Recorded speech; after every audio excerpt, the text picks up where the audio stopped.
నా 83 సంవత్సరాల జీవితంలో 5 జీవిత సత్యాలు చెప్తా వినండి.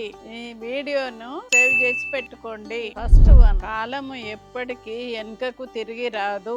ఆ రోజు స్టార్ట్ చేస్తామన్న పని అదే రోజు స్టార్ట్ చేయండి. కాలము బంగారం కంటే విలువైనది. ఒక్క నిమిషం కూడా వేస్ట్ చెయ్యకండి సమయాన్ని. రెండోది, కట్టెతోటి కొట్టిన దెబ్బ మానిపోతుంది గాని మాటతోటి కొట్టిన దెబ్బ ఎప్పటికీ మానిపోదు. మూడోది, ఎప్పటికీ ఏది శాశ్వతం కాదు. మనకు మనుషులైనా ఎవ్వరైనా ఏది శాశ్వతం కాదు. మనకు మన పక్కకు కూర్చొని నవ్వుతూ మాట్లాడేటోళ్ళు కూడా ఏదో ఒక సందర్భంలో మనకు దూరం అయిపోతారు. అందుకే ఉన్నన్ని రోజులు మంచిగా ఉండండి. నాలుగోది, నీ బాధను అందరూ అర్థం చేసుకోవాలనడము తప్పు.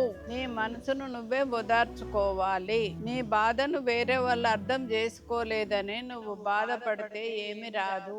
లాస్ట్ వన్, ఐదోది, నీ జీవితానికి నువ్వే కారణము. ఈ మార్పుకు నువ్వే కారణము. అది మంచైనా చెడైనా నీ జీవితము నీ చేతిలోనే ఉన్నది. సక్రమంగా జీవించడము నీ బాధ్యత.